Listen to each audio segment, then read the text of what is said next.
উত্তাল হয়ে উঠছে যে আজ গোবিন্দ আসবেন এবং গোটা রাত তিনি আমাদের সঙ্গে থাকবেন, আমাদের সঙ্গে কাটাবেন। আজকে আমাদের থেকে ভাগ্যবতী এই বৃন্দাবনে আর কেউ হবে না। রাধারানী বলছেন, হ্যাঁ গো ললিতা, গোবিন্দ যদি আসে তাহলে তুই কি করবি? বৃন্দা, তুই কি করবি?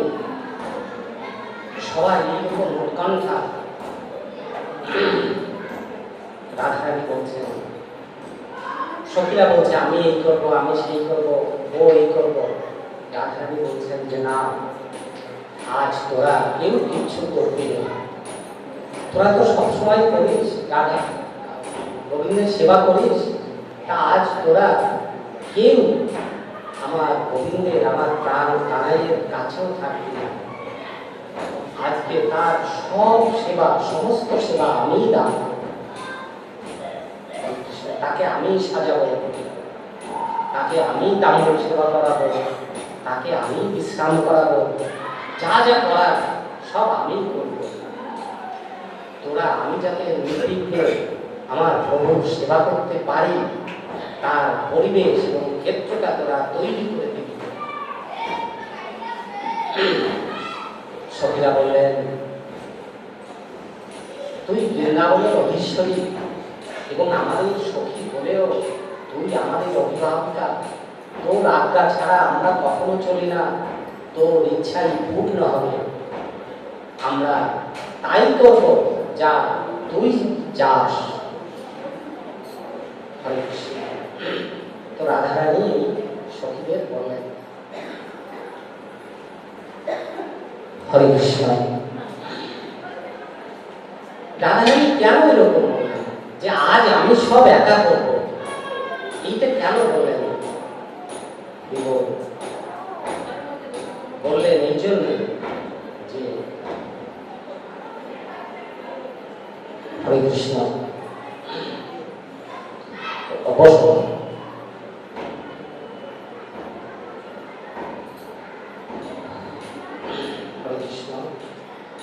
বললেন এই জন্য যে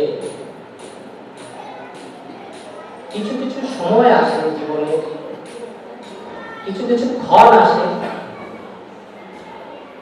তখন নিজেকেও নিজের মনের কথা বুঝিয়ে বলা যায় না। এমন কিছু সময় জীবনে এসেও পড়ে। রাধারানী আজ ভাবছেন যে আজ যদি সব সখীরা আমার সঙ্গে থাকে তাহলে আমি হয়তো কোনো জড়জাগতিক লজ্জায়, কোনো বাধায় আমার মনের কথাটা আমি গোবিন্দকে খুলে নাও বলতে পারি। সেই জন্য আমি একা একা তাকে সেবা দেবো এবং তার সেবা গ্রহণ করবো, সেইখানে আর কেউ থাকবে না। সখীরা বললেন, ঠিক আছে, তোরা যা, তুই যেমন চাস সেরকমই আমরা কুঞ্জটাকে আরো মনোমুগ্ধ করে সাজাই। কুঞ্জ সাজানো হলো, সখীরা যার যার গৃহে ফিরে গেলেন। সারাদিন সংসারের কাজ করলেন, আর এই সংসারের কাজ করতে করতে সংসারে কারো মন থাকলো না। কিরকম মন থাকলো না? এই যে আপনারা এখানে বসে আছেন, তো হঠাৎ করে কারো মন হয়তো বাড়ি চলে যেতে পারে। মনের গতি এত দুর্বুদ্ধ এবং অপ্রতিবদ্ধ হয় যে মনকে কখনো গুছিয়ে নিয়ে এক জায়গায় রাখা যায় না। আমি ভাগবত পাঠে এসেছি, বসে আছি, তো পাঠক ঠাকুরের চোখে চোখ দিয়ে আমি আছি, কিন্তু মন হয়তো আমার নিজের অজান্তে আমার বাড়ি চলে গেল, আমার ছেলের কাছে চলে গেল, স্বামীর ঢাকা থেকে ফেরার কথা, তাহলে গাড়িতে উঠলো কিনা, এরকম নানান চিন্তা ভাবনা হয়েও যেতে পারে। আমার শরীর যেখানে থাকে মন সেখানে সবসময় নাও থাকতে পারে। রাধারানী আজকে চাইলেন মন, শরীর, আত্মা, সমস্ত চেতনাকে এক করে নিয়ে গোবিন্দের সেবা করার জন্য। তারা গৃহে ফিরে গেলেন, গৃহে দিয়ে ওই ঘরের কাজ করছেন, কিন্তু মন পড়ে আছে কখন যাব, গোবিন্দ কখন আসবে। রামকৃষ্ণ পরমহংসদেব সুন্দর একটা উদাহরণ দিয়েছেন। কি উদাহরণ? এই উদাহরণটা তিনি দিয়েছেন কোনো মায়েদের ছোট করে তিনি দেননি, একটা রিয়েল লাইফ স্টোরি তিনি বলেছেন। কি বলেছেন? যে দেখো, ভগবানকে পেতে হলে কিভাবে তোমার মনকে রাখতে হবে। শিষ্যদের বলছেন কিভাবে রাখতে হবে।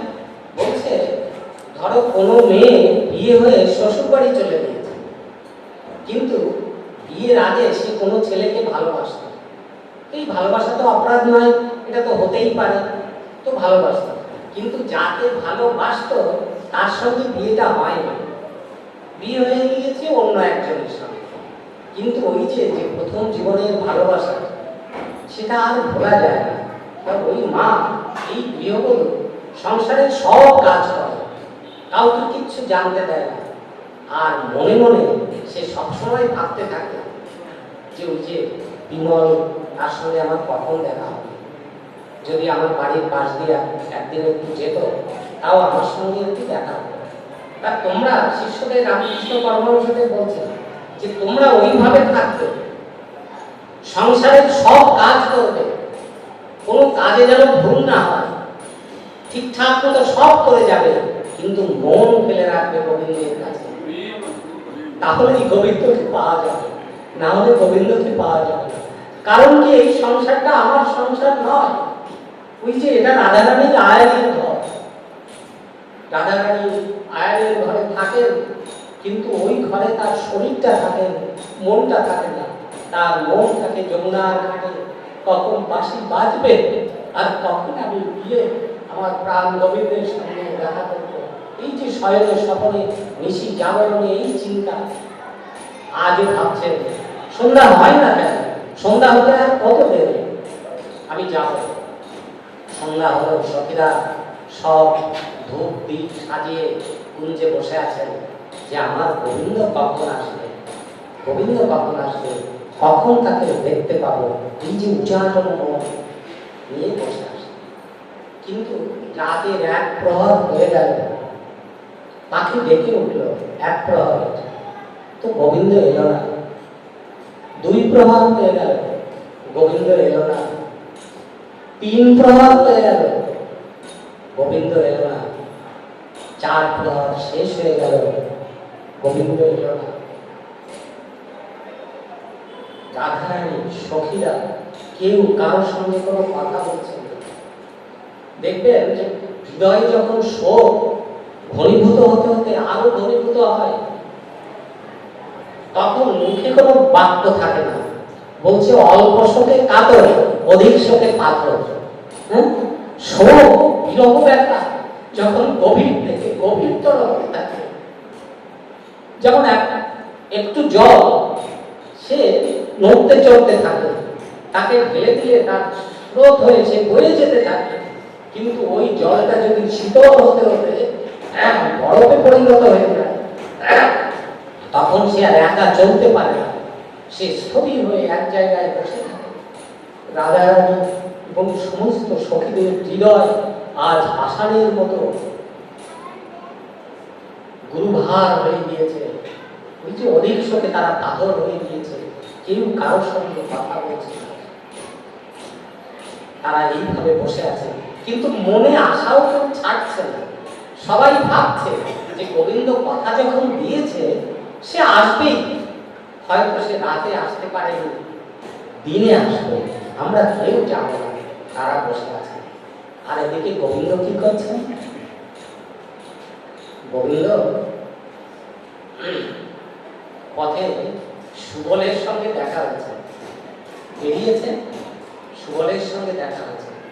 এই যে দেখুন, সুবল, যার ভালো বল, মুখে যার ভালো বলি, সে হচ্ছে সুবল।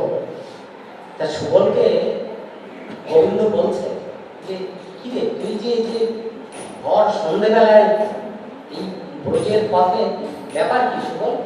সুবল বলছে যে আমি ভর সন্ধ্যাবেলায় এই ব্রজের পথে এসেছি, সে ব্যাপার না হয় পরেই শুনি, কিন্তু তুই এই সন্ধ্যাবেলায় কোথায় যাচ্ছিস? এত সেজে গুজে, পায়ে আলতা, গলায় মালা, এইভাবে তো সেজে গুজে তোকে কখনো বেরোতে দেখি না।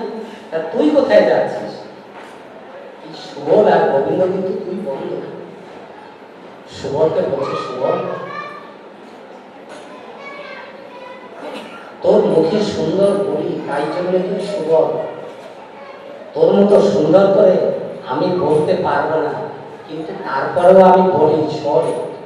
কি বলছে যে আমার ধবলির ধেনুটা হারিয়ে গিয়েছে, মানে ধবলির যে বাছুরটা সেইটা হারিয়ে গিয়েছে। আমি সারা দিন সারা বিকেল করে খুঁজেছি, কিন্তু তাকে আমি খুঁজে পাইনি। আর তাকে যদি খুঁজে না পাই তাহলে আমার ধবলি সারা রাত কষ্ট থাকবে, আর মা হারা বাছুরটা সেইবার কি করে থাকবে। তো যে করেই হোক আমি এই হারিয়ে যাওয়া ধবলির ধেনুটাকে আমি খুঁজে নিয়ে আসতেই হবে। সুবল একটু হাসলেন। সুবল আর গোবিন্দ একই প্রাণ। গোবিন্দ কি ভাবছেন সুবল জানে, সুবল কি ভাবছেন গোবিন্দ জানে। সুবল বলছে যে ও তাই, তাহলে কেউ যদি আমাকে জিজ্ঞাসা করে তাহলে আমি এই কথাই বলবো। সুবলকে গোবিন্দ বলছেন, হ্যাঁ এই তো বুঝতে পেরেছিস, তাহলে আমার কথা যদি কেউ জিজ্ঞাসা করে তাহলে তুই তাই বলবি, সুন্দর করে বলবি যে আমি আমার ধেনুবৎস খুঁজতে চলে এসেছি, আর খুঁজে পেলেই আমি ফিরে আসবো। সুবলকে বলে দিয়ে উনি চলে এসেছেন। এখন এই যে রাধারানীর সঙ্গে দেখা হবে, একসঙ্গে থাকবে, তাহলে গোবিন্দের মনের মধ্যে তো আনন্দ। আর তার গোবিন্দের পায়ে কখনো নুপুর নেই এরকম হয়। মা যশোদা তাকে নুপুর পরিয়ে রাখতেন এবং সোনার নুপুর পরিয়ে রাখতেন। কেন নুপুর পরিয়ে রাখতেন? যে এই ঘরের মধ্যে কৃষ্ণ চলাফেরা করবে, আমার বাল গোপাল চলাফেরা করবে, এই নুপুরের ধ্বনি আমার কানে আসবে, আর আমি বুঝতে পারবো যে আমার কানায় আমার ঘরের মধ্যে রয়েছে। সেই জন্য গোবিন্দের পায়ে মা নুপুর পরিয়ে দিলেন। ওই নুপুরের ধ্বনি দূর দূরান্ত থেকে মায়ের কানে এসে লাগতো। কষ্ট থেকে গধূলি বেলায় যখন গোবিন্দ ঘরে ফিরত, মা কান ফেলে বসে থাকতেন যে আমার কানায় আর কতদূর, আমি নুপুরের ধ্বনি এখনো শুনতে পাচ্ছি না কেন। বসতে এত প্রখর রোদ, এত দস্যুদের ভয়, এত কণ্টকাকীর্ণ পথ, আজকে সারাদিন সে কি খেয়েছে না খেয়েছে আমি জানি না, কিন্তু কই আমি নুপুরের ধ্বনি শুনতে পাচ্ছি না। মা যশোদা যখন ওই নুপুরের ধ্বনি শুনতে পেতেন তখন তার প্রাণ আশ্বস্ত হতো, ওই তো আমার গোপাল এলো, এই যে আমার গোপাল আমার কাছে ফিরে এলো। এই জন্য তার পায়ে, গোপালের পায়ে মা নুপুর পরিয়ে রাখতেন। তা গোবিন্দ আজকে রাধারানীর সঙ্গে দেখা হবে বলে তার হৃদয়ে এত আনন্দ হচ্ছে যে সেই আনন্দে তার পা নেচে উঠেছে। তো এই যে পায়ে যে নাচ শুরু হয়েছে, নাচ শুরু হলে নুপুরের যে গুরুঝুম ধ্বনি শুরু হচ্ছে, সেই ধ্বনি সংকৃত হয়ে সারা বৃন্দাবনে প্রতিধ্বনিত হচ্ছে। একটা ধ্বনির পরে আরেকটা ধ্বনি ওভারল্যাপ করছে, one escape and then another vibration from air. বাতাসে ভেসে ভেসে এই ধ্বনি ছুটে চলেছে। ওদিকে চন্দ্রাবলী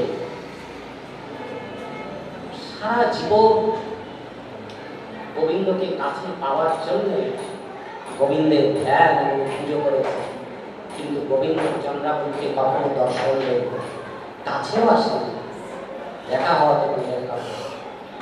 আর ওই পথে তিনি পায়ের নুপুর বাজিয়ে বাজিয়ে নাচতে নাচতে আসছেন। চন্দ্রাবলী এই ধ্বনি শুনে বুঝতে পেরেছে যে এই নুপুরের ধ্বনি আমার কানাইয়ের গোবিন্দের কৃষ্ণের ছাড়া আর কারো নয়। চন্দ্রাবলী তড়িঘড়ি করে ঘর থেকে বেরিয়ে, কুঞ্জ থেকে বেরিয়ে পথের পাশে এসে চুপ করে দাঁড়িয়ে রয়েছে। দেখছে যে সত্যি কে আসবে এই পথে, নুপুর ধ্বনি তুলতে তুলতে কে আসবে এই পথে। দেখছে যে উঠছে কানাই আহ্লাদে রাধার সঙ্গে দেখা হবে, এই আনন্দে নাচতে নাচতে সে আসছে। চন্দ্রাবলী পাশে দাঁড়িয়ে রয়েছে, বৃক্ষের ছায়ায় দাঁড়িয়ে রয়েছে। যে গোবিন্দ তাকে দেখতে পায়নি, কিন্তু যেই চন্দ্রাবলীর পাশ দিয়ে গোবিন্দ চলে যাচ্ছে, সেই একদম ছোবে গোবিন্দের হাতটা চন্দ্রাবলী ধরে ফেলেছে। মুখে কোনো বাক্য বলেনি যে কে তুমি, কোথা যাচ্ছ, অমুক সমুক, কিচ্ছু না। হাতটা ধরে তাকে আকর্ষণ করেছে। এবার অন্ধকারাচ্ছন্ন পথ, রাত্রি। গোবিন্দ বলছে, কে গো তুমি আমার হাত ধরলে? চন্দ্রাবলী বলছে, আমাকে তুমি চিনলে না, তার কারণ তুমি আমার নামই শুনেছ, কিন্তু আমাকে তো তুমি কখনো দেখোনি। তা তুমি আমাকে ধরেছো কেন, আমার হাত ধরেছো কেন? বলছে, তোমার হাত ধরেছি এই জন্যে, তোমার হাত যদি আমি না ধরি তাহলে তো তোমার চরণ আমি পাবো না। তোমার হাত ধরেছি আমি, তোমার চরণ পাবো বলে, সেই জন্য তোমার হাত ধরেছি। এই বলে বলে টেনে নি, মানে কোনো অনুমতির অপেক্ষা না করে, মা যেমন ছেলেকে টেনে নিয়ে আসে, প্রিয়জন যেমন প্রিয়জনকে তার অধিকারের দ্বারা আপনার কাছে টেনে নিয়ে আসে, তেমনি চন্দ্রাবলী মনে হচ্ছে শত জীবনের অধিকার, জন্মান্তরের অধিকার, গোবিন্দের প্রতি তার ভালোবাসার অধিকার, শুদ্ধ প্রেমের অধিকার। সেই প্রেমের অধিকারের ফলে গোবিন্দের হাত ধরে টেনে নিয়ে কুঞ্জের মধ্যে ঢুকে পড়েছে। গোবিন্দ আলোকে দেখলো যে চন্দ্রাবলী। বলছে, চন্দ্রাবলী তুমি খুব ভুল করছো। কি ভুল করছি? বলছে, ভুল করছো এই জন্যে যে আজকে আমি তোমার সঙ্গে থাকতে পারবো না। কেন? বলছে, আজকে আমি রাধারানীকে কুঞ্জ সাজাতে বলে এসেছি। আজ আমি রাধারানীর সঙ্গে দিন কাটাবো, রাত কাটাবো। যত সময় আছে আমি এই সময়টা রাধারানীকেই দেবো, সেই জন্যে আমি তোমার সঙ্গে থাকতে পারবো না। চন্দ্রাবলী বলছে, বাহ, শুনে তুমি রাধারানীর সঙ্গে থাকবে, ললিতার সঙ্গে থাকবে, তুমি হাজার মানুষের সঙ্গে থাকবে, তোমাকে কে মানা করেছে? তুমি থাকো, কিন্তু আজ আমি তোমাকে যেতে দেব না। আজ আমি তোমাকে যেতে দেব না। তার কারণ আমি এই দিনটার জন্য যুগ থেকে যুগান্ত কত জন্ম জন্ম ধরে অপেক্ষা করছি যে কোনো একদিন এমন আসবে যেদিন আমি আমার গোবিন্দকে ধরে এনে আমার কুঞ্জে আমি বসাতে পারবো। আমার প্রতি তো আমার গোবিন্দের মন নেই, তার মন তো রাধারানীর সঙ্গে পড়ে থাকে। আমি তো গোবিন্দের সেবার উপযুক্ত নই, কিন্তু আমি ভেবেছি যে যতই আমি উপযুক্ত না হই, যদি কোনোদিন আমার সঙ্গে দেখা হয় সেদিন আমি কৃষ্ণকে যেতে দেব, সেদিন আমি তাকে ধরেই নেব। গোবিন্দ বলছে, চন্দ্রা, তোমার এই বন্ধন পৃথিবীর সমস্ত বন্ধনের থেকে শ্রেষ্ঠ। তুমি যে এই যে মনে করেছো যে আমার গোবিন্দ, আমার কানাই, আমার কৃষ্ণ, তাকে আমি ধরে রাখবো, তাকে আমি যেতে দেব না, এই যে তোমার ইচ্ছা, ইচ্ছা হইতে শক্তি উদ্গম, এই ইচ্ছা থেকেই আনন্দের উদ্গম হয়। তোমার সেই ইচ্ছার আনন্দ আমার মধ্যে প্রভাবিত হচ্ছে, কিন্তু তারপরেও তুমি একটু সময়ের জন্য আমাকে ছেড়ে দাও, আমি রাধারানীর সঙ্গে দেখা করেই চলে আসবো। বলছে, না, তা হবে না, কিছুতেই হবে না, তোমাকে আজ আমি যেতে দেব না। তুমি এই পথ দিয়ে প্রতিদিন যাও, নীতি নীতি, তুমি এই পথে বড় গতাগতি, তোমাকে আমি কখনো ধরতে পারি না। তুমি এই পথে রোজ রোজ যাও, কিন্তু তোমাকে আমি কখনো ধরতে পারি না। আজ যখন তোমাকে ধরেছি তখন তোমাকে আমি ছাড়ব। হরে কৃষ্ণ। দেখুন, দেহতত্ত্বে বলা হয়েছে এই যে আমরা শ্বাস নিই না, শ্বাস প্রতিদিন আমাদের এই নাসিকা থেকে শ্বাস হৃদয়ে পৌঁছাচ্ছে, আবার বেরোচ্ছে, প্রতিদিন যাচ্ছে, প্রতিদিন বেরোচ্ছে, কিন্তু এই শ্বাসটাকে আমি ধরে রাখতে পারি না। পারি? কেউ ধরে রাখতে পারি? কিন্তু যারা যোগী পুরুষ, হরে কৃষ্ণ, যারা আপনারা শিক্ষা মন্ত্র নিয়েছেন, যারা যুগল ভজনের মধুর রস আস্বাদনের অবস্থানে রয়েছেন, তারা অবশ্যই এই আলোচনাটা বুঝতে পারবে যে এই যে শ্বাসটা প্রতিদিন এতবার আমার ভিতরে যাচ্ছে আসছে, তাহলে এই বায়ু রূপেই হচ্ছে প্রাণ, প্রাণই হচ্ছে গোবিন্দ।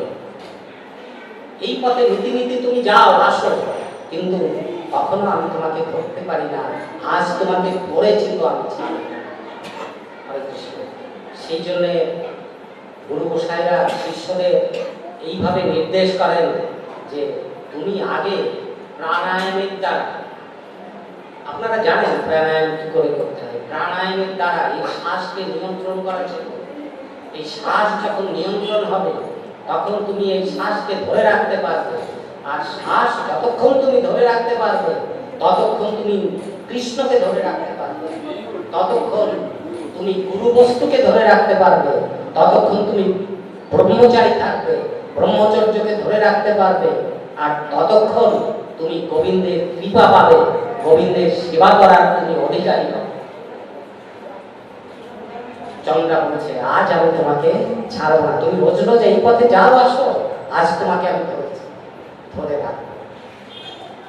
গোবিন্দ নিরুপায়, কিছু তো করার নেই। গোবিন্দ বলছে চন্দ্রা তাহলে কি ইচ্ছা তোমার, তুমি আমাকে ধরেছো, কেন ধরেছো? চন্দ্রা বলছেন যে তোমাকে ধরেছি এই জন্য যে আজ আমি তোমাকে সেবা দান করব, আর তোমার কাছ থেকে আমি সেবা গ্রহণ করব।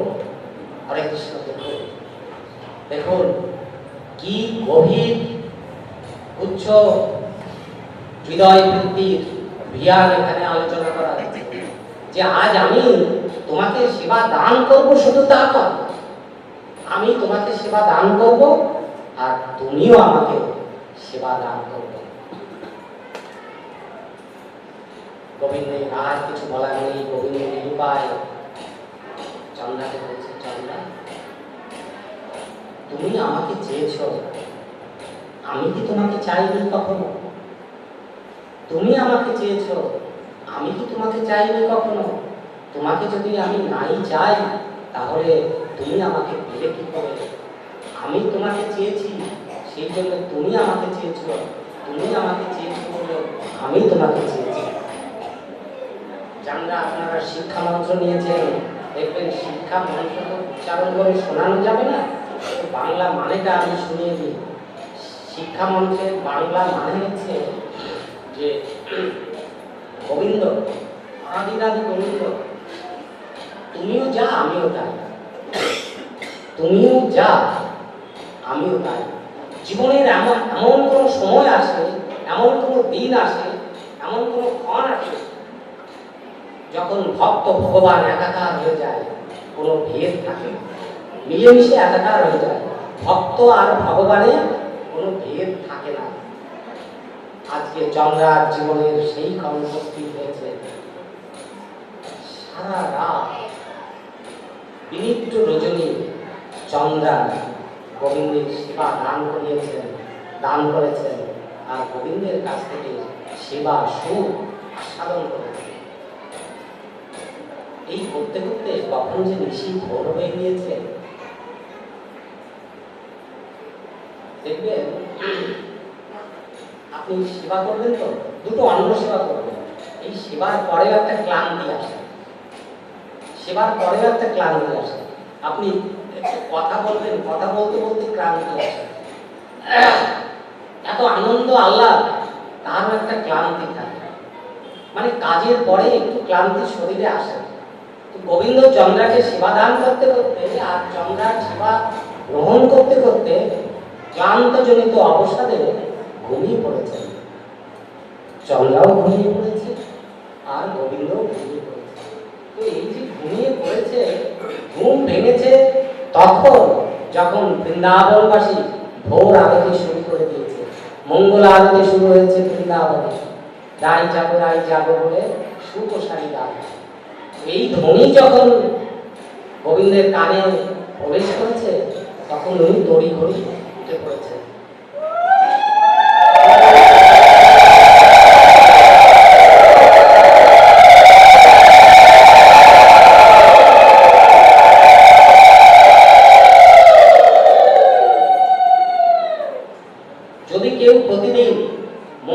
আরতি দিয়ে তার দিনের শুরুটা সূচনা করে, সেই দিন তার জীবনে কোনো অমঙ্গল ঘটবে না, কোনো দুর্ঘটনা ঘটবে না, তার কোনো বিপদ হবে না। কেন হবে না? যে ওই যে মঙ্গল আরতি গেয়ে ভগবানকে তিনি জাগিয়ে হৃদয়ে বসিয়ে নিয়েছেন, তার সেদিন আর অমঙ্গল হয় না। তো ভগবান এই মঙ্গল আরতির ধ্বনি শুনে, মায়েদের উলুধ্বনি শুনে সে জেগে উঠেছে। জেগে উঠে ঘড়ি ঘড়ি করে চন্দ্রাকে বলছে, চন্দ্রা এখন আর কথা বলার সময় নেই, আমি চললাম। যদি ললাট লেখন থাকে তোমার সঙ্গে আবার দেখা হবে, না হয় এই তোমার সঙ্গে আমার শেষ দেখা। তোমার ইচ্ছা পূরণ হয়েছে তো? চন্দ্রা বলছে, প্রভু আমি আমার ইচ্ছা পূরণের জন্য আমি তোমাকে আমার চাই। আমি চেয়েছিলাম যে সবাই তোমার সেবা করে ধন্য হয়, কিন্তু আমি নিজের হাতে তোমাকে একটু জল তোমার মুখে দিতে পারি না, একটু ফল দিতে পারি না, তোমার অঙ্গের সেবা আমি দান করতে পারি না। তুমি যদি কোনোদিন কৃপা করে আসো, তাহলে আমি তোমাকে সেই সেবা দান করব, আর তাতে যদি তোমার আনন্দ হয় তাহলে আমি সারা জীবন তোমার সঙ্গে জুড়ে থাকবো। আমার এখানে সুখ দুঃখ আনন্দের কিছু নেই, তোমার আনন্দেই আমার আনন্দ, তোমার দুঃখই আমার দুঃখ, তোমার ভালোই আমার ভালো, তোমার মন্দই আমার মন্দ।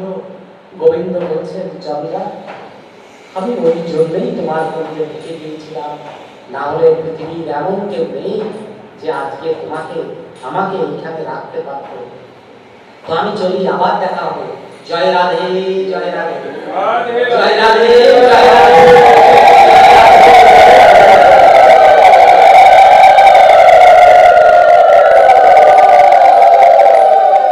চন্দ্রাবলী চোখে জলে, চন্দ্রাবলী সারা রাত তার চোখে জল ছিল, আনন্দ ছিল। এই যে গোবিন্দ যখন জয় রাধে বলে চন্দ্রাকে সম্বোধন করে বেরোচ্ছে, তখন চন্দ্রা বলছে যে রাধারানী তুই আমার বোন, কিন্তু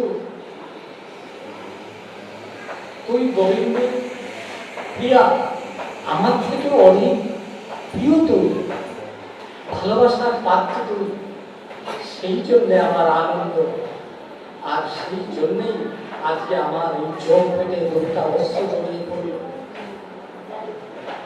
গোবিন্দকে বললেন, গোবিন্দ তুমি যাও, আমি সারা রাত তোমাকে সেবা করলাম, সারা জীবন তোমাকে ডাকলাম, কিন্তু তোমার মুখ থেকে আমার নাম বেরোলো না, বেরোলো রাধারানীর নাম। এই যে রাধারানীর নাম যে বেরোলো, সে তো আমার বোন, তার রক্তের সঙ্গে আমার রক্ত রয়েছে, সে যদি তোমার সেবা করে সেই রক্তের হারাবে, সেই সেবার সঙ্গে আমিও যুক্ত থাকবো। তুমি যতই রাধারানীর নাম করো, এই চন্দ্রাকে ছেড়ে তুমি কখনো যেতে পারবে না।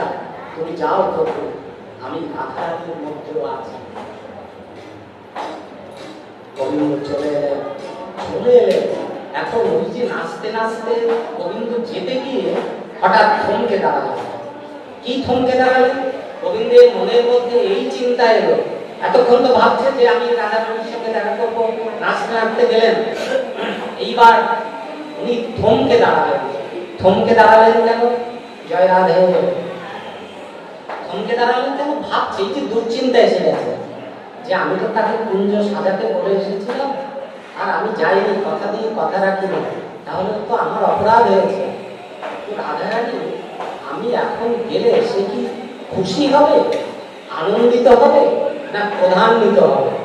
এই দুশ্চিন্তায় কৃষ্ণের নাচ বন্ধ হয়ে গিয়েছে। এই যে নাচতে নাচতে চলছিল, তো এই নাচের ধ্বনি তার বন্ধ হয়ে গিয়েছে। ধীর পায়ে তিনি হেঁটে চলেছেন, চিন্তান্বিত, মাটির দিকে চোখ মাথা নত করে তিনি হাঁটছেন, আর মনে মনে ভাবছেন যে আমি রাধারানীকে কি বলবো, কি কথা বলবো, কি অজুহাত খাড়া করবো। হরিবল, হরিবল, মাস ভিতরে আসো। হরিবল, অনেক জায়গা আছে, ভিতরে চলে আসো, ভিতরে চলে আসো। আর এই একটা কথা বলি শোনো, ধ্যান চলছে, কোথায়? রাধারানী দরজার কাছে চলে এলেন। বৃন্দার সঙ্গেই প্রথম দেখা, ঢুকতে গিয়েছে। বৃন্দা বলছে, না না না, তুমি কে গো? বলছে, কেন? আমি কৃষ্ণ। বলছে, তোমার এই বেশ, পাশ, ফসল এ দেখে তো কৃষ্ণ মনে হচ্ছে না, তুমি কুঞ্জে ঢুকতে পারবে না। রাধারানী বলছে, হ্যাঁ গো, কে এলো? বলছে, ওই যে একজন এসছেন, বলছেন যে আমি কৃষ্ণ, আমি রাধারানীর সঙ্গে দেখা করতে চাই। রাধারানী তড়িঘড়ি করে নিচে কুঞ্জ থেকে দরজায় চলে এসেছে, ছুটতে ছুটতে চলে এসেছে। এসে দেখছে কৃষ্ণ বটে, কিন্তু এই কৃষ্ণ অচেনা। অচেনা কেন? রাধারানী কৃষ্ণকে সারা জীবন দেখেছে যে তার পরনে একটা পীতবাস, মানে হলুদ বস্ত্র, তার মাথায় একটা সিঁথি পাখা থাকে, তার হাতে একটা বাঁশি থাকে, এবং তার শরীর থেকে একটা দিব্য জ্যোতি এমন প্রবাহিত হয় এবং তার সঙ্গে পদ্ম গন্ধ প্রকাশিত হতে থাকে।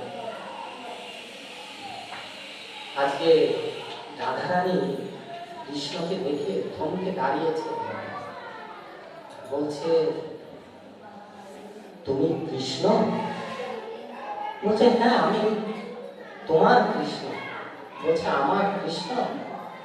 তা তুমি এই সারা রাত কোথায় ছিলে? আমাকে কুঞ্জ সাজিয়ে অপেক্ষায় রেখে তুমি এই সারা রাত ছিলে কোথায়? বলছে, আর বলো না। বলছে, সুবলকে বলেছে যে তার বাছুর হারিয়ে গিয়েছে। এখন রাধারানীকেও ঠিক ওইটা মাথার মধ্যে ঘুরছে, ঠিক ওইটা বলে দিয়েছে। বলছে, আর বলো না, আমার ওই ধবলের বাছুরটা হারিয়ে গিয়েছে তো, আর তাকে খুঁজতে খুঁজতে আমি পথ ভুলে গিয়েছিলাম। তো আমি পথ খুঁজে আর পাইনি, গভীর জঙ্গলের মধ্যে আমি ঢুকে গিয়েছিলাম। কিন্তু দেখো, এই আমার ঘোড়াই শুধু সার হয়েছে, সে বাছুরটাকেও আমি পাইনি। আর ঘুরতে ঘুরতে ক্লান্ত হয়ে ভোর হয়ে গিয়েছে, আর তোমার দরজায় এসে আমি হাজির হয়েছি। বলছে, তা তুমি বাছুর খুঁজতে বেরিয়েছিলে, সে তো ভালো, হতেই পারে, যেহেতু তোমার অতগুলো গাভী গোমাতা রয়েছে, 9 লক্ষ ধেনু, প্রত্যেকের বাছুর আছে, তাই একটা দুটো হারাতেই পারে, হতেই পারে। তা তোমার এই যে গায়ের চেহারাটা তুমি দেখেছ? বলছে, কি? ভগবান নিজের দিকে তাকায়, বলছে, এই যে তোমার যে হলুদ কাপড়টা পরা থাকে, পীতবাস, পীত, পীত এই শব্দটা এসেছে প্রেম থেকে। ওই যে প্রেমের কথা বলছিলাম, যেখান থেকে আলোচনাটা শুরু করেছিলাম, রাধারানীর সঙ্গে কৃষ্ণের সম্বন্ধ কি, সেইখান থেকে শুরু করেছিলাম। এই যে পীতবাস, পীতবাস হচ্ছে হলুদ বস্ত্র, যা প্রেমের প্রতীক, ভালোবাসার রং। পীত মানে যার সঙ্গে প্রেম জড়িয়ে আছে। গোবিন্দকে বলছে যে তোমার সেই পীতবাস কই, তোমার সেই হলুদ বস্ত্রটা কোথায়? আর ধরেই নিলাম যে হলুদ বস্ত্র তুমি পড়তে পারো না, কিন্তু তুমি পীতবাস ছেড়ে দিয়েছো, সেটাও আমার কোনো অভিযোগ নেই, আমার বোঝার কোনো তারতম্য আমি বিচার করব না। কিন্তু আমার বুঝতে সমস্যা হচ্ছে যে তুমি শাড়ি পরা ধরেছো কবে? তুমি তো ধুতিই পরতে, কিন্তু তুমি এই বিচিত্র নীল শাড়ি, এই শাড়ি তুমি কবে থেকে পরা ধরেছ? বলছে, তাই? শাড়ি? হ্যাঁ, সত্যি তো শাড়ি। বলছে, ওই তো, এই যে এই শাড়ি আমি যখন ঘর থেকে বেরিয়েছি, তড়িঘড়ি করে বেরোতে গিয়ে হয়তো আমার মায়ের শাড়ির সঙ্গে এই শাড়ি পাল্টে গিয়েছে। বলছে, মা, মায়ের শাড়ির সঙ্গে তোমার শাড়ি পাল্টে দিয়েছে? সে হোক, সে যেতেই পারে। তা যে তোমার গায়ে এত ক্ষত চিহ্ন, আপনারা এখানে সবাই অ্যাডাল্ট, প্রাপ্তবয়স্ক। আপনারা দেখবেন যে হিন্দু শাস্ত্রে, হিন্দু ধর্মে, সনাতন ধর্মের মধ্যে প্রত্যেকটা কাজকে, জীবনের প্রত্যেকটা কর্মকে পারমার্থিক কর্মের মধ্যে নিয়ে যাওয়ার আজ্ঞা দেওয়া রয়েছে, সিদ্ধান্ত দেওয়া রয়েছে। ইভেন আমরা যে যৌন জীবন যাপন করি, এই যৌন জীবনটাও যাতে পারমার্থিক হয় সেই শিক্ষা সনাতন ধর্মের মধ্যে দেওয়া হয়েছে। তো এইখানে মানুষ যখন জড়জাগতিক যৌন জীবন যাপন করে, স্বামী স্ত্রীর দাম্পত্য জীবন যাপন করে, তখন তাদের মধ্যে যে শৃঙ্গার রসের আনন্দ আস্বাদিত হয় পরস্পর সেবার দ্বারা, সেই সেবা করতে গিয়ে শরীরে অনেক নখঘাত হয়, দন্তাঘাত হয়, এরকম অভিঘাত হয় এবং তাদের মুখ থেকে অস্ফুট শব্দ ধ্বনিত হয়। সেটাকে শাস্ত্রে বলা হয়েছে শিক্ষা।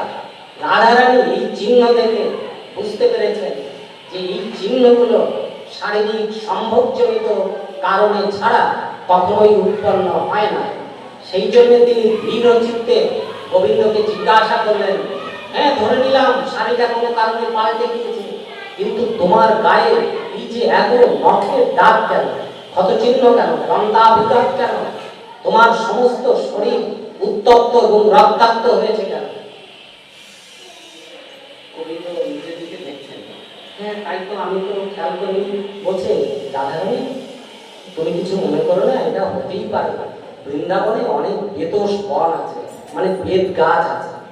তা আমি ওই যে বনে চলতে চলতে কখনো বেতের আড়ায়, বেতের আড়া আছে আপনারা জানেন, বেতের আড়ায় লেগে লেগে আমার শরীর এরকম ক্ষতবিক্ষত হয়ে গেছে। বলছে তাই? বেতের আড়ায় লেগে ক্ষতবিক্ষত হয়ে গেছে? তোমার মাথায় যে ময়ূরের পাখাটা থাকে, সেই পাখাটা কোথায়? সেটাও কি বেতের আড়ায় বেঁধে রয়ে গিয়েছে? এইবার গোবিন্দর মনে পড়েছে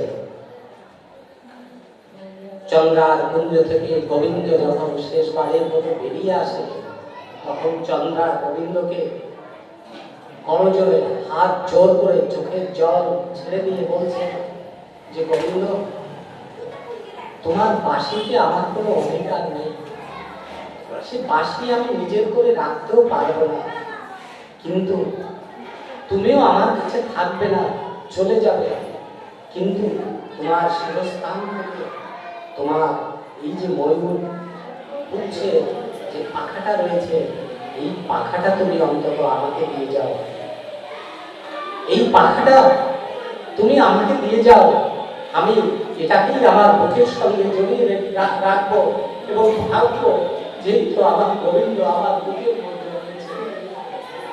আপনারা দেখবেন সেই জন্য সমস্ত পুজোর ঘরে মায়েরা একটা করে ময়ূরের পাখা তারা রাখতে চায়। কেন রাখতে চায়? যেখানে একটা ময়ূরের পাখা থাকে সেই সিংহাসন থেকে গোবিন্দ কখনো দূরে থাকে, সেইখানে গোবিন্দ অবস্থান করে। ময়ূরের পাখা হচ্ছে নিষ্কামতার প্রতীক, শুদ্ধতার প্রতীক, অনর্বচনীয় অনর্পিত ভালোবাসার প্রতীক। গোবিন্দ চন্দ্রার হাতে এই পাখাটা দিয়ে বললেন, চন্দ্রা, আমি তোমাকে ছেড়ে যাচ্ছি না, আমি তোমার কাছে থেকে গেলাম। হঠাৎ মনে পড়ে গেল যে ওটা তো দিয়ে এসেছে, তো এখন কি হবে?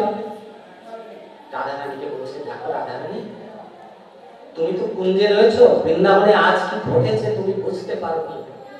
আজ সন্ধ্যার এক প্রহর পর থেকে বৃন্দাবনে প্রচন্ড ঝড় উঠেছে, প্রচন্ড ঝড় উঠেছে। এত ঘূর্ণাবর্ত শুরু হয়েছিল, এত ঝড় উঠেছিল যে সেই ঝড়ে আমার বসন উড়িয়ে নিয়ে গেল।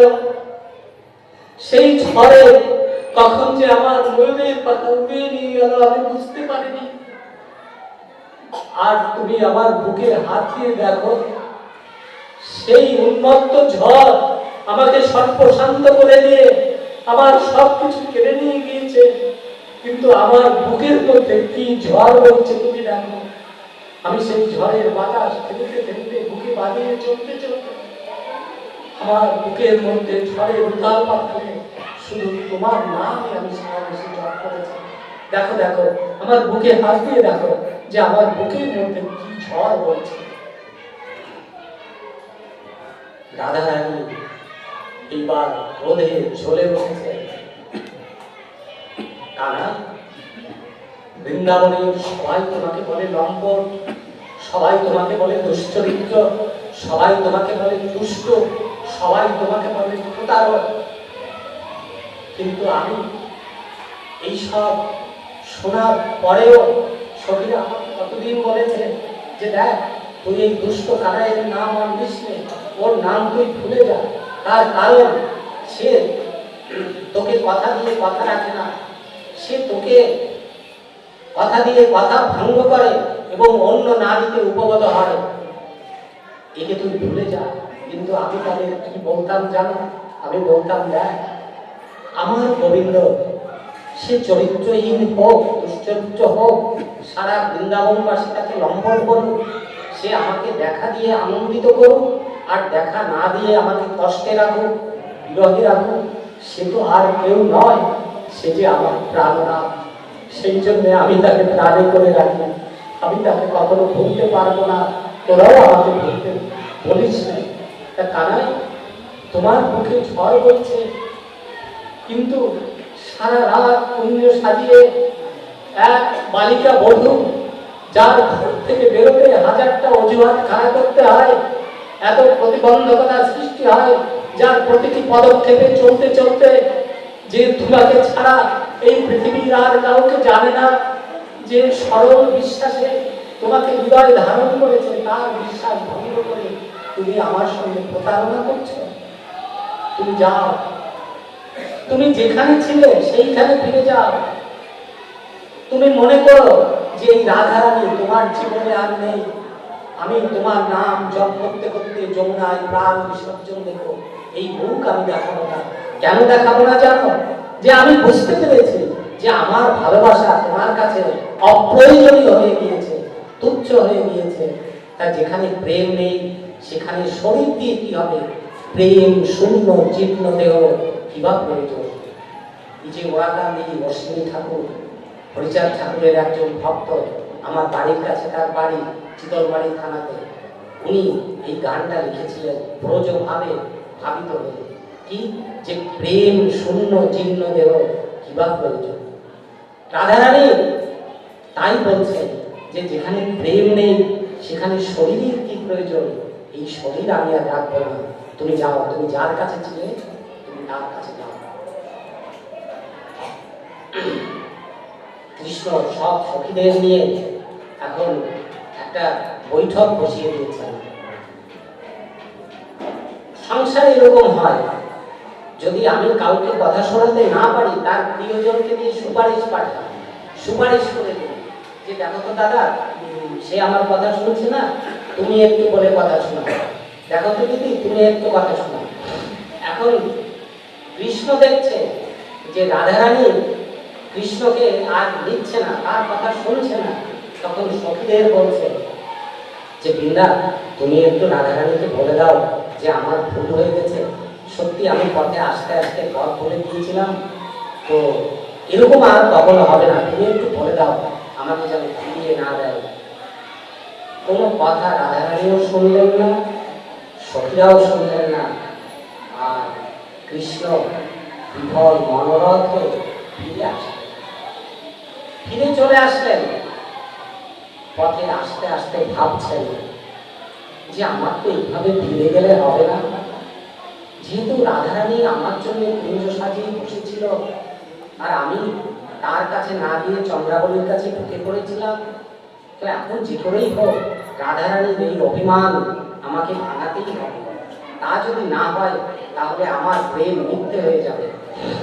এই ভাবতে ভাবতে গোবিন্দ পথ চলছেন, হঠাৎ মনে পড়েছে যে বৃন্দা ছাড়া কেউ আমাকে রাধারানীর সঙ্গে মিলিয়ে দিতে পারবে না। উনি বৃন্দার স্মরণ নিয়েছেন। বৃন্দা বলছেন, গোবিন্দ তুমি আর কাজ করো, তুমি কৃষ্ণ এই রূপ ধরে রাধারানীর কাছে গেলে তুমি রাধারানীর মান ভাঙাতে পারবে না। তাহলে তুমি একটা ছদ্মবেশ ধারণ করো, এই ছদ্মবেশ ধারণ করে তুমি রাধারানীর কাছে যাও এবং রাধারানীর মান তুমি ভাঙাও। তখন গোবিন্দ বলছে যে আমি কি ছদ্মবেশ ধারণ করবো তুমি বলে দাও। বৃন্দা বলছে যে গোবিন্দ অনন্ত তোমার রূপ, অনন্ত তোমার মহিমা, ইচ্ছা হলে তুমি কত রূপ ধারণ করতে পারো। তুমি যে রূপ ধারণ করলে তুমি রাধারানীকে পেতে পারো, তুমি সেই রূপই ধারণ করো। গোবিন্দ দেখলেন যে আমি রাধারানীর কাছে যদি যেতে হয় তাহলে আমি রাজকুমার হয়ে গেলে হবে না, আমি নন্দ মহারাজের রাজার ছেলে হয়ে গেলে হবে না, আমি ধনী হয়ে গেলে হবে না, আমি গোবিন্দ হয়ে গেলে হবে না, কৃষ্ণ হয়ে গেলে হবে না।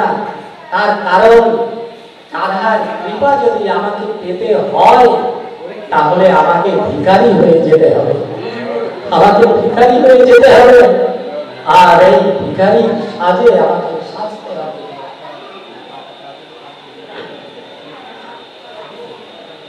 হরিবল, তাহলে আমাকে ভিখারির সাজে সাজতে হবে। এই দেখুন, সেই জন্য শাস্ত্রে বলেছে যে ভিক্ষা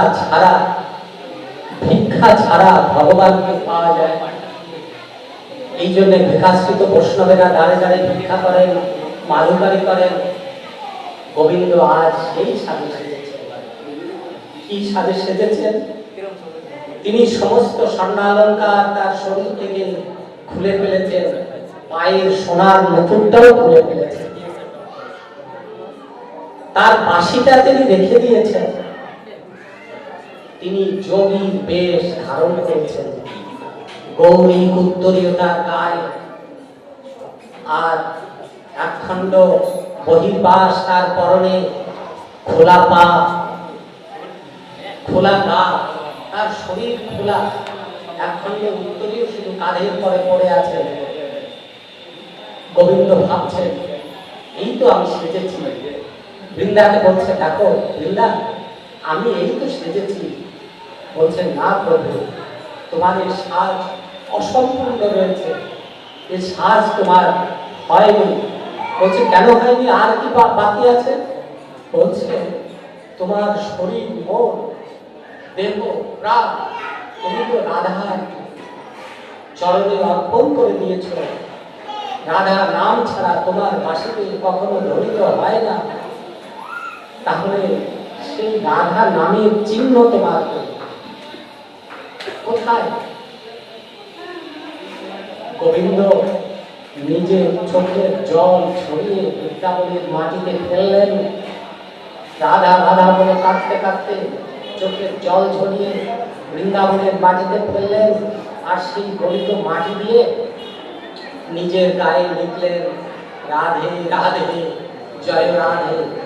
বুকে লিখলেন, মুখে লিখলেন, বাহুতে লিখলেন, সমস্ত শরীরে রাধা নাম লিখলেন। বৃন্দা বললেন, এই তো এইবার তোমার সাজ সম্পূর্ণ হয়েছে, এই তো এবার তুমি সত্যিকারের যোগী। তুমি যাও, যদি রাধার মন তুমি পাও।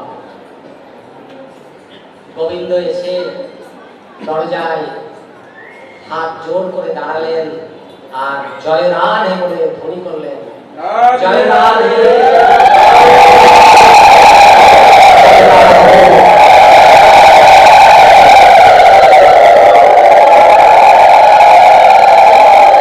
রাধারানী চমকে উঠলেন, বললেন, দেখ তো বৃন্দা কে এসেছে বৃন্দাবনে, আমার নামে ধ্বনি দিচ্ছে, আর এই ধ্বনির যে কণ্ঠস্বর সেটা আমার এত চেনা চেনা মনে হচ্ছে, দেখ তো কে এসেছে।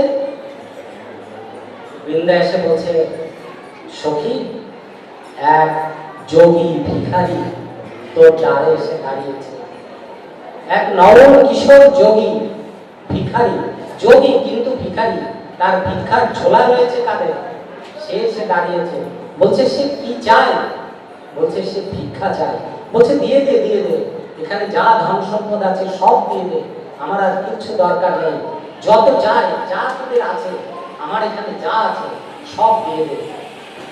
বৃন্দা বলছে তা সে চায় না, সে তোর হাতেই ভিক্ষা নিতে চায়। বলছে আমার হাতে ভিক্ষা নিতে চায়? নিয়ে আয়, তাকে নিয়ে আয়।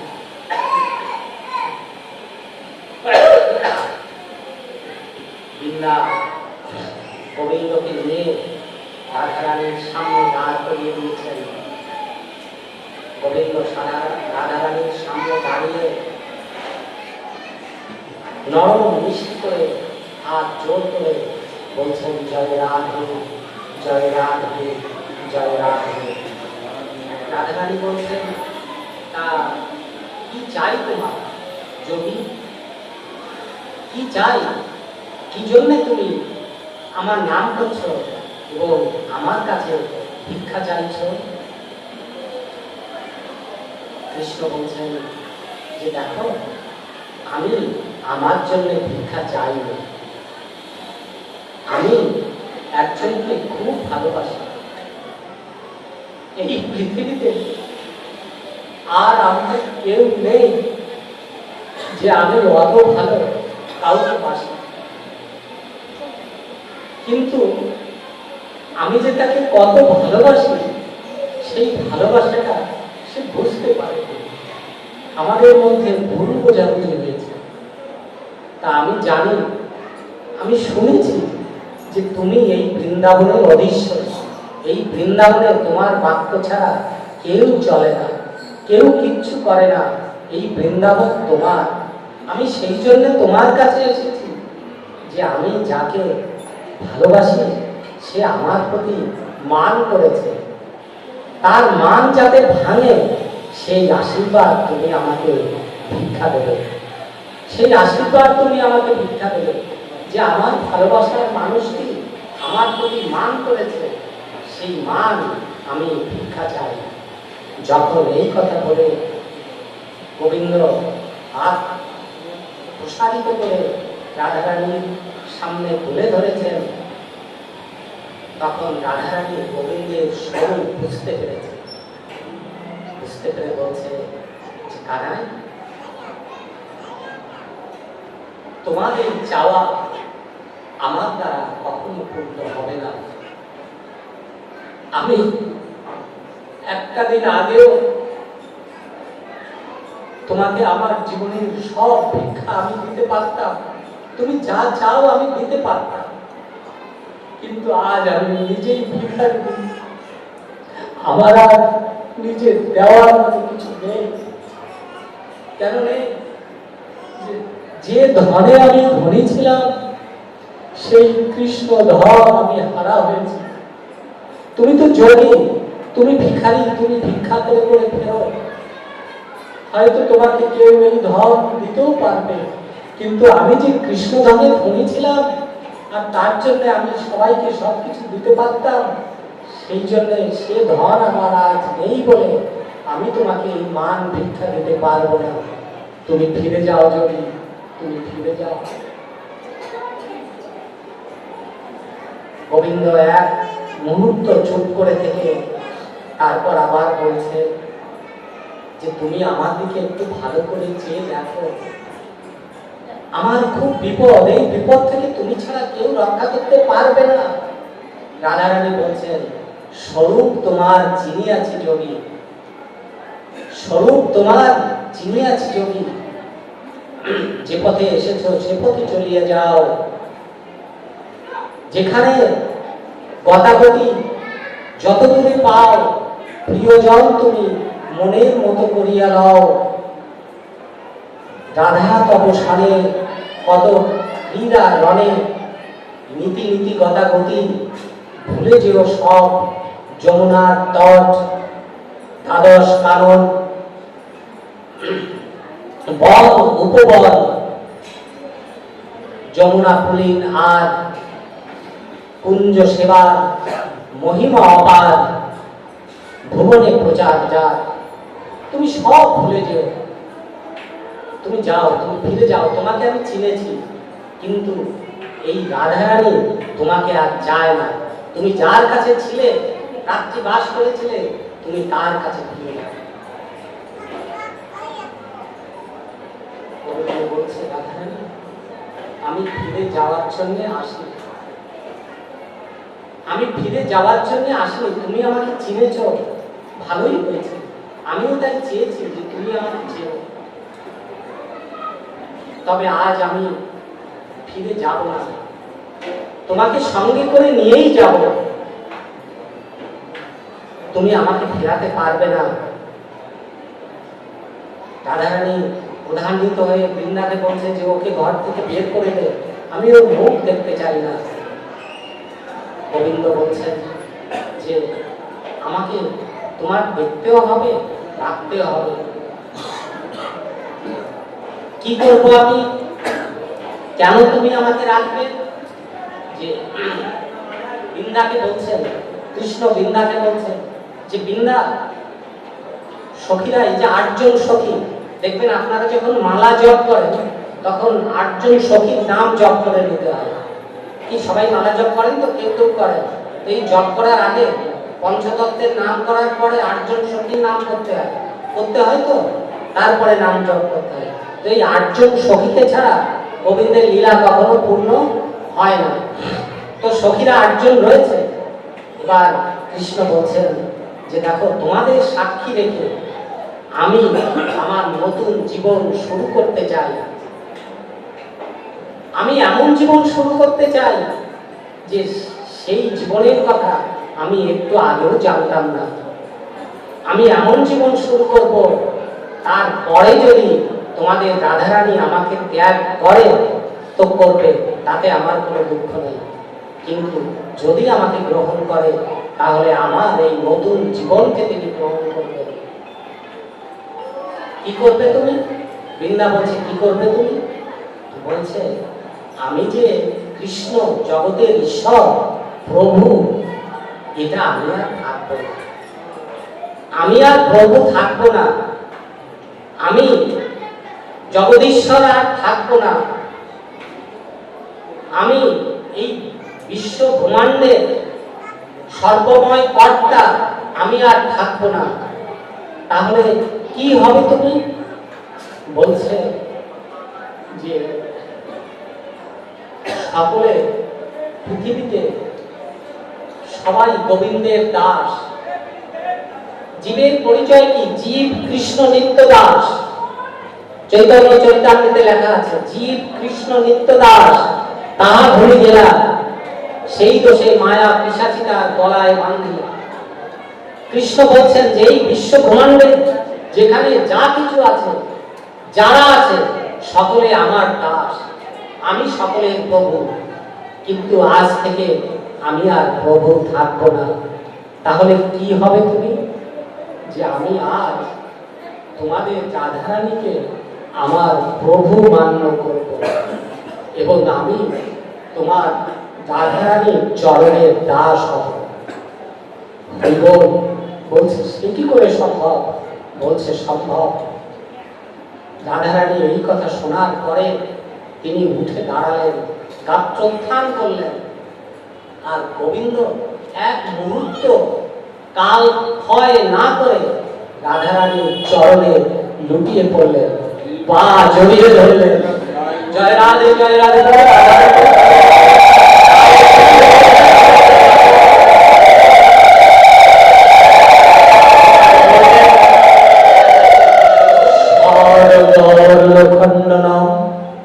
মম শিরশিমুন্ডনম স্বর্গখণ্ডনম মম শিরশিমুন্ডনম দেহি পদ পল্লব জয়তু সৎসাধু শ্রীমতী রাধে ইয়াদি কৃত পূর্ণ সমুদ্র। এই শ্লোক উচ্চারণ করলেন, পা জড়িয়ে বুকের সঙ্গে ধরে নিয়ে বললেন যে রাধারানী, আজ থেকে আমি তোমার দাস হয়ে গেলাম, তোমার চরণে আমি দাসখত রেখে দিলাম। আজ থেকে তুমি আমার প্রভু, আমি তোমার ভক্ত, আমি তোমার দাস, তুমি এই দাসকে তোমার চরণে ঠাঁই দাও। রাধারানী বললেন, কানাই, তুমি জানো তুমি ছাড়া এই পৃথিবীতে আমার কেউ নেই। আমি গোলক বৃন্দাবন থেকে প্রতিজ্ঞা করেছিলাম, তুমি যখন আমাকে ভূলোকে নিয়ে আসতে চেয়েছিলে, আমি প্রতিজ্ঞা করেছিলাম যে ঠাকুর আমি তোমার সঙ্গে যেতে পারি, কিন্তু পৃথিবীতে গিয়ে আমি চোখ খুলে যেন প্রথম তোমাকেই দেখতে পাই। আমি যেন এই পোড়া চোখে পৃথিবীর কোনো দৃশ্য আমি না দেখি তোমাকে দেখার আগে। তুমি বলেছিলে তাই হবে, আর তাই হয়েছিল। পৃথিবীতে আমি যখন চোখ খুলেছিলাম তখন আমি তোমাকে প্রথম দেখেছিলাম। তুমি আমাকে বলেছিলে যে রাধারানী, আমি তোমাকে সঙ্গে করে বৃন্দাবন নিয়ে যাচ্ছি, আমি কখনো তোমাকে ছাড়া হব না। কিন্তু প্রতিনিয়ত তোমার বিরহ ব্যথায় আমার বিবিধ রজনী কেটে গিয়েছে, তোমার বিরহে আমার মরণ আসন্ন হয়েছে, কিন্তু আমি প্রাণকে ধরে রেখেছি। কেন? যেহেতু কালই তোমার সঙ্গে দেখা হবে। আমি সকালে যমুনার ঘাটে যাব, কলসিতে জল ভরব, আর আমার হৃদয়ে তোমার প্রেম ভরে নিয়ে ঘরে ফিরে আসবো। তোমাকে ছাড়া তো আমি কিছু জানতাম না। বলছে গোবিন্দ, বলছে আমিও তো তাই, তোমাকে ছাড়া আমিও কিছু জানি না। তুমি আমি একই জল, তুমিও যা আমিও তাই, আমিও যা তুমিও তাই, আমরা কেউ আলাদা নই। তোমার হৃদয়ে আমার অবস্থান, আমার হৃদয়ে তোমার অবস্থান, কিন্তু সব স্মৃতি ভুলে গিয়ে আজ আমি শুধু এই মনে রাখবো যে আমি রাধারানীর দাস। সেই জন্য গোবিন্দ বলছেন, সমস্ত পৃথিবী, শশাগরা পৃথিবী, সমস্ত বেদজ্ঞ পণ্ডিত সহস্র মুখে বেদ মন্ত্র উচ্চারণ করে আমার আরাধনা করলেও আমি সুখী হই না। রাধারানী যদি মান ভরে ভৎসনাও করে, তবু আমি অধিকৃত হই। সমস্ত বিশ্ব ব্রহ্মাণ্ডে সমস্ত ভক্ত আমাকে পাওয়ার জন্য চেষ্টা করে, আর আমি আমার রাধারানীকে পাওয়ার জন্য চেষ্টা করি। সবাই আমাকে দর্শন করার জন্য ব্যাকুল হয়ে থাকে, আর আমি সারাদিন বাজিয়ে বাজিয়ে যমুনার তীরে বটমূলে প্রতীক্ষা করি, কখন আমি রাধারানীর এক ঝলক মুখ দর্শন করব। গোবিন্দ বলছে, তোমাকে যখন আমি দেখি, তোমার শরীরে ললিত তরঙ্গ যখন প্রবাহিত হয়, তোমার মুখশ্রী যখন আমি দেখি, তখন আমার তোমার সঙ্গে রমণ আনন্দের থেকেও অধিক আনন্দ উৎপন্ন হয়।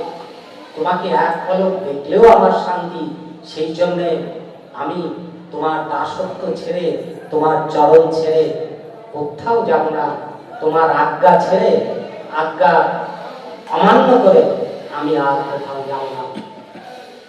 এই কথা শোনার সঙ্গে সঙ্গে বৃন্দা সখীরা জয়ধ্বনি উলুধ্বনি করে উঠলেন।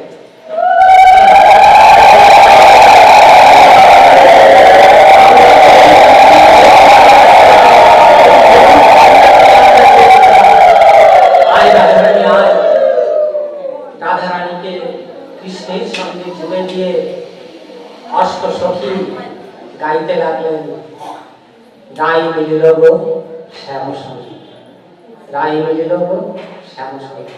এই যে রাধা রানীর মিলন হলো এবং তার মান ভঞ্জন হলো। তো আমরা শুরু করেছিলাম যে রাধারানী হরির প্রিয়া। কেন হরির প্রিয়া? এই জন্যে যে রাধারানী নিজের সুখের জন্য গোবিন্দের কাছে কিছু চায়নি, গোবিন্দের সুখের জন্যই গোবিন্দকে তিনি বাঞ্ছা করেছেন। সেই জন্য বলেছে আত্মইন্দ্রিয় প্রীতিবাঞ্ছা, তারে বলে কাম, কৃষ্ণের ইন্দ্রিয় প্রীতিবাঞ্ছা, ধরে প্রেম নাম। একটা গল্প বলে, কি গল্প বলে, মানে একটা চুটকি বলে, এই যে চাঙ্গারা সব বলে যে ভাই এই যে বাড়ি করবো, তো 5 তলা একটা বাড়ি করবো, তা সবকিছু জোগাড় হয়ে গিয়েছে, রড জোগাড় হয়ে গিয়েছে, বালি সিমেন্ট মিস্ত্রিও ঠিক হয়ে গিয়েছে, কোথায় বাড়ি করব সে জায়গাটাও চিহ্নিত করা হয়ে গিয়েছে। তারপরে তাহলে করছিস না কেন, এত দেরি করছিস না কেন? বলছে না ওই সব কিছু জোগাড় হয়ে গিয়েছে, আর টাকাটা কিছুতেই জোগাড় হচ্ছে না। তো টাকাটা জোগাড় হলেই আমি বাড়িটা শুরু করব। হরিবল হরিবল। তাহলে আমাদের কি হয়? আমাদের ওই রকম হয়, আমাদের সব জোগাড় হয়ে যায়।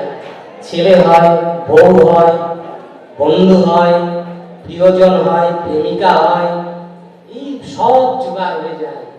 কিন্তু যে ধন পেলে এই ধন স্থায়িত্ব হয়, যে ধন পেলে আমার পুত্র ধন সুন্দর হয়, দীর্ঘ জীবন লাভ করে, বুদ্ধিমান হয়, তেজস্বী পুত্র রূপে পৃথিবীতে গণ্য হয়, যে ধন পেলে সেই ধন আমার থেকে অনেক দূরে থাকে।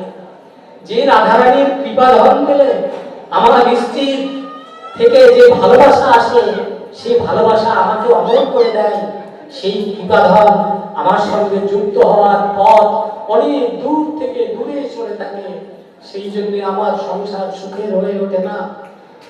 বাল গোপাল গোবিন্দকে আমি ছেলে হিসেবে, সেই ছেলে ধন হিসেবে আমি বুকে জড়িয়ে ধরতে পারি না বলে আমার কোল শূন্য হয়ে থাকে, আমার গোপাল প্রাপ্তি হয় না। যদিও হয়, সে আমার অবাধ্য সন্তান হয়ে যায়। তাহলে যে ধন পেলে আমার সমস্ত ধন ধন রূপে প্রকাশিত হয়, আমার জীবনকে মহিমান্বিত করে দেয়, পূর্ণ থেকে পূর্ণতর করে দেয়, সেই ধন সংগ্রহ করার আমার ইচ্ছা যখন হবে, সেই ধনের এক কানা করেও যদি আমি পাই, তাহলে আমার আর কোনো ধনের অভাব হবে না। তাহলে সেই ধন আমাকে দান করবে কে? সেই ধন আমাকে যিনি দেবেন তিনি হচ্ছেন আমার গুরু। আমার জীবনের সমস্ত অন্ধকার দূর করে আমার চোখে যিনি আলো জ্বেলে দেবেন, সে হচ্ছে আমার গুরু, শ্রী গুরু। সেই জন্য ওই যে গুরু বন্দনায় গিয়েছে, অজ্ঞানতিমিরন্ধস্য জ্ঞানাঞ্জন শলাকয়া চক্ষুরুন্মীলিতং যেন তস্मै শ্রী গুরবে নমঃ। একটা ঘর যদি 1000 বছর অন্ধকার হয়ে পড়ে থাকে, সে ঘরে অন্ধকার যায় না। কিন্তু কেউ যদি 1 সেকেন্ডে একটা ডেসলাইটাকে জ্বেলে দেয়, ওই ঘরে অন্ধকার আর থাকে না। তাহলে আমার এই যে শত জীবনের অন্ধকার দেহঘর, মন আত্মা অপরিচ্ছন্ন নরকের মতো আমার শরীর, যেখানে ঘুটঘুটে অন্ধকার, পাপের অন্ধকার, লোভের অন্ধকার, হিংসা, তমগুণের সব রয়েছে, এই এত এত অন্ধকার গুরুর কৃপায় তার স্পর্শে আলোকিত হয়ে যায়। তখন আমি গোবিন্দকে চিনতে পারি, রাধারানীর কৃপা বুঝতে পারি, আমার জীবন আলোকিত হতে হতে আমার সংসার ধন্য হয়ে ওঠে। আপনাদের কাছে প্রার্থনা করি যে জীবনের যতক্ষণ শ্বাস হয়, যে কটা দিন আমি এই সংসারে থাকি, আপনাদের চরণের ছায়া এসে যেন আশ্রয় নিয়ে থাকতে পারি। আপনারা আমাকে সেই ভিক্ষা দান করবেন। ভগবান বলেছেন, আমার থেকে আমার নাম বড়, আমার নামের থেকে আমার ভক্ত বড়, ভক্ত থেকে আমার ভক্তের চরণ ধুলি বড়। যেখানে ভক্ত সমাবেশ হয়, সেইখানে ধুলিকণার মধ্যেও আমি অবস্থান করি, সেই ধুলি আমার শ্রী যেন পতিত হয় এবং ভক্তের স্পর্শ, ভগবানের স্পর্শ হয়ে হৃদয়ে আলিঙ্গিত হয়ে ওঠে। সেই জন্য এই মহা সঙ্গ থেকে আমি যেন কখনো হারা না হয়ে যাই। আপনারাও প্রার্থনা করবেন যে গোবিন্দ, জীবনের শত কাজ শত কর্ম, জীবন আসতে থাকবে, যেতে থাকবে, সংসারের কাজ কখনো ফুরবে না, কিন্তু কখন যেন তোমার কাছে এসে যেন বসতে পারি। যখন তোমার নাম গুণগুণ হয়, মন্দিরে তোমার ভোগ লাগে, পাঠ হয়, তোমার প্রসাদ হয়, তোমার চরণের কাছে এসে যেন বসতে পারি। ভগবান আপনাদের সকলের মনের ইচ্ছা পূর্ণ করুন, সকলের জীবন সুন্দর করুন। এবং রাধারানীর প্রণাম মন্ত্র দিয়ে আমরা আলোচনা শুরু করেছিলাম, তার জয়ধ্বনি দিয়েই আজকে পাঠে বিশ্রাম করব। জয় জয় শ্রী শ্রী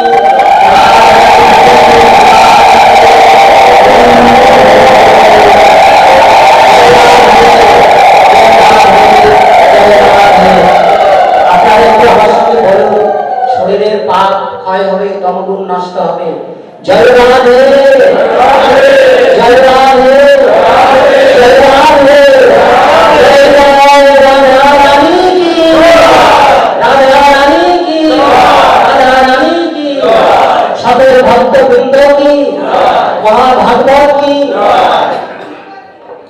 ইস্কান মন্দির কি, প্রসাদ কি, ভক্তবৃন্দ কি। জয় জয় ভক্ত বৎসল শ্রী হরিপতি প্রেমানন্দে হরি।